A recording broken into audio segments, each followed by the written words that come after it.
دیکھیے جیسا کہ ہم نے خطبے میں بھی دیکھ لیا، اللہ نے قیام اللیل جو ہے اسے فرض نہیں ٹھہرایا، تطوع۔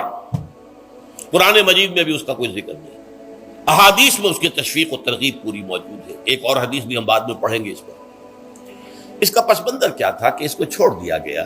اب ظاہر بات ہے مسلمانوں میں کمزور بھی ہیں، مسلمانوں میں وہ مزدوری کرنے والے بھی ہیں، روزہ تو فرض ہے ان پر، چاہے مئی کا مہینہ ہے اور گندم کاٹنی ہے، روزہ تو پھر بھی رکھنا ہوگا، یہ سب کچھ ہے۔ لیکن یہ کہ رات کو پھر کھڑے رہنا ان کے لیے، جاگنا ممکن نہیں، لہذا ان کے اوپر یہ چیز فرض نہیں۔ حضور نے تراویح کی نماز یا قیام اللیل نہ اسے فرض قرار دیا، نہ اس کے بعد جماعت کوئی اہتمام کیا مستقل۔ صرف 3 راتیں آپ نے جماعت کروائی ہے، اس میں 8 رکعتیں آپ نے پڑھی ہیں کہ جو آپ کا معمول تھا تہجد کا، وہ پڑھی، اور تہجد کے وقت ہی جماعت کرائیے۔ یہ ہے وہ حدیث۔ اس کے علاوہ کسی نماز تراویح جو ہے جو ہم پڑھتے ہیں 20 رکعتیں عشاء کے ساتھ متصل، اس کا کوئی ذکر نہ دور نبوی میں ہے نہ دور صدیق اکبر میں ہے۔ یہ دور حضرت عمر کی خلافت میں ہوا ہے، اور ہم نہیں کہہ سکتے کتنے سال کے بعد ہوا ہے۔ حضرت عمر رضی اللہ تعالیٰ عنہ کی خلافت کا دور جو ہے وہ تو 10 برس ہے، ہو سکتا ہے 5 برس کے بعد ہوا ہو، 6 برس کے بعد ہوا ہو، 12 ہوا ہے ان کے عہد۔ حضرت عمر ایک مرتبہ مسجد میں داخل ہوئے، مسجد نبوی میں، تو دیکھا کہ کچھ لوگ 8 10 12 جو ہیں وہ ایک جو ہے حافظ کے پیچھے کھڑے ہوئے اور قرآن سن رہے ہیں، کچھ دوسرے کونے میں کھڑے ہیں، کچھ کہیں اور کھڑے ہیں، مختلف جماعتیں ہو رہی ہیں۔ تو انہوں نے سوچا کہ کیوں نہ ان سب کو ایک امام کے پیچھے جمع کر دیا جائے، اور اس کے لیے لوگوں کی سہولت کے لیے عشاء کے ساتھ متصل رکھ دیا جائے، اس لیے کہ تہجد کے وقت اٹھنا جو ہے وہ تو ہر کس و ناقص کا کام نہیں ہے، کہ عشاء کے بعد اگر تھوڑا سا اضافی وقت ہو صرف، تو یہ ہر شخص کر لے گا، مزدور بھی کر لے گا۔ لہذا آپ نے یہ نظام تجویز فرمایا کہ عشاء کے متصلاً بعد 20 رکعت نماز پڑھی جائے اور ایک امام کے پیچھے پڑھی جائے۔ یہ گویا کہ اجتہاد ہے حضرت عمر رضی اللہ تعالی عنہ، اس کو آپ نے خود بدعت بھی قرار دیا ہے، لیکن بدعت حسنہ۔ بدعت کس اعتبار سے؟ لغوی اعتبار سے، نئی بات، اس لیے کہ حضور کے زمانے میں نہیں تھی، تو یہ اس طریقے سے ایک نئی بات ہے۔ لیکن یہ بات چونکہ بہت اچھی ہے، بہت عمدہ ہے۔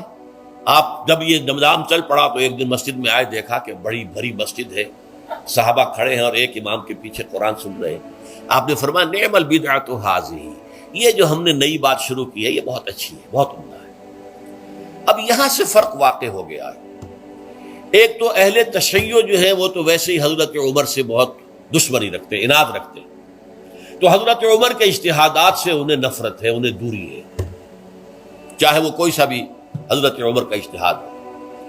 ہمارے ہاں اہل حدیث حضرات بھی در حقیقت حضرت عمر یا کسی اور خلیفہ راشد کے فعل کو وہ سمجھتے ہیں کہ یہ ایگزیکٹو آرڈرز ہیں، یہ ہمیشہ کے لیے نہیں ہے۔ حضرت عمر نے اپنے دور میں ایک نظام قائم کیا، ان کے دور کے لیے ٹھیک تھا، یہ ہمیشہ کے لیے نہیں۔ ہمیشہ کے لیے وہ 8 ہی رکعتوں کے قائل ہیں، وہ تہجد والے، لیکن اس میں بہرحال انہوں نے بھی خود یہ اضافہ کیا ہے کہ وہ 8 رکعتیں وہ عشاء کے ساتھ متصل پڑھتے ہیں، تہجد کے وقت تو نہیں پڑھتے۔ اور حضور نے تو صرف 3 روز جو ہے وہ کرائی تھی جماعت، وہ لوگ 30 دن یا 29 دن پڑھ رہے ہیں، تو اضافہ تو انہوں نے بھی کر دیا، تو نظام میں تبدیلی تو ہو گئی۔ لیکن اہل سنت جو کہلاتے ہیں، ہمارے جو 4 جو ہیں، جو ہمارے مسلک ہیں، حنفی، مالکی، شافعی، حنبلی، ان کا اتفاق ہے اس پر حضرت عمر کا، کیونکہ ان کے سامنے اصول یہ ہے کہ حضور نے فرمایا علیکم بسنتی وسنت الخلفاء الراشدین المہدیین، تم پر لازم ہے کہ میری سنت کو پکڑو مضبوطی کے ساتھ، اور میرے خلفائے راشدین مہدیین جو ہیں ان کی سنت کو پکڑو۔ اس اصول سے یہ 4 فقہ جو ہیں حضرت عمر کے اجتہادات جو ہیں ان کو بھی پابندی سمجھتے ہیں کہ تمام عمر کے لیے، قیامت تک کے لیے امت مسلمہ پر ان کی پیروی لازم ہے، لہذا اس میں اجماع ہے۔ اور یہاں تک کہ یہ سب سے آخری جو اس میں مسلک پیدا ہوا ہے، زمانی اعتبار سے سب سے پہلے مسلک جو ہے حنفی پیدا ہوا ہے، پھر مالکی پیدا ہوا ہے، پھر شافعی پیدا ہوا ہے، اور پھر حنبلی آخری ہے۔ اور امام احمد ابن حنبل بہت بڑے محدث بھی ہیں، مسند احمد ابن حنبل جو ہے وہ بہت بڑی کتاب ہے، بہت اہم کتاب ہے، جامع کتاب ہے۔ تو ان کے ہاں بھی 20 رکعتیں ہیں.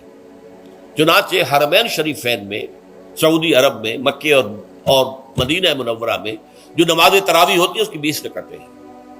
لیکن اہل حدیث حضرات جو ہیں وہ اس 8 کے اوپر اکتفا کرتے ہیں. بہرحال یہ ایک اختلاف ہے جو میں نے اس کا پس منظر بیان کر دیا.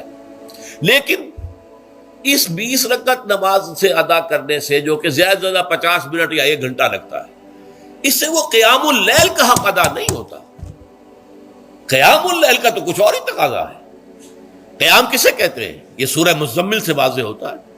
یا ایھا المزمل قم اللیل الا قلیلا نصفہ او انقص منہ قلیلا او زد علیہ ورتل القرآن ترتیلا. آدھی رات یا آدھی رات سے کچھ کم، یعنی تہائی رات، یا آدھی رات سے کچھ زائد، 2 تہائی رات، یہ ہے قیام اللیل. چنانچہ سورہ مزمل ہی کی آخری آیت جو دوسرا رکوع مشتمل ہے جس پر، اس میں صاف کہہ دیا گیا ان ربک یعلم انک تقوم ادنی من ثلثی اللیل ونصفہ وثلثہ وطائفۃ من الذین معک. اے اللہ کے نبی، اللہ خوب واقف ہے کہ آپ بھی اور آپ کے ساتھ ایک جماعت بھی رات کو کھڑی رہتی ہے، 2 تہائی رات یا آدھی رات یا 1 تہائی رات. تو یہ سارا معاملہ جو ہے قیام اللیل کا، گویا کہ کم سے کم 1 تہائی رات پر اس کا اطلاق ہو سکے گا، یہ نہیں کہ 1 گھنٹے. اب اس کے ضمن میں دیکھیے حدیث پڑھیے. تیسری حدیث ہے عن عبداللہ ابن عمرو ابن العاص رضی اللہ تعالی عنہ. یہ وہی عبداللہ ابن عمرو ہے جن کی میں نے آپ کو حدیث پہلے سنائی ہے. یہ ساری رات کھڑے رہتے تھے، پوری رات، اور ہر روز روزہ رکھتے تھے، جس پر حضور نے منع کیا، لا تفعل، مت کرو ایسا. رضی اللہ عنہما، یہ خود بھی صحابی ہیں اور ان کے والد عمرو بن العاص بھی صحابی ہیں. ان رسول اللہ صلی اللہ علیہ وسلم قال، کہ اللہ کے رسول صلی اللہ علیہ وسلم نے فرمایا الصیام والقرآن یشفعان للعبد. روزہ اور قرآن بندے کے حق میں شفاعت کریں گے. یقول الصیام، روزہ یہ عرض کرے گا اللہ کی جناب میں، اے رب پروردگار، انی منعتہ الطعام والشہوات بالنہار، میں نے تیرے اس بندے کو دن کے دوران کھانے پینے سے اور اپنی شہوت کا تقاضا پورا کرنے سے روکے رکھا، یہ میری وجہ سے روکا رہا، تو میری شفاعت اس کے حق میں قبول فرما. فشفعنی فیہ، میری شفاعت اس کے حق میں قبول فرما. ویقول القرآن، قرآن کیا کہے گا؟ منعتہ النوم باللیل، میں نے اسے رات کے وقت سونے سے، نیند سے روکے رکھا.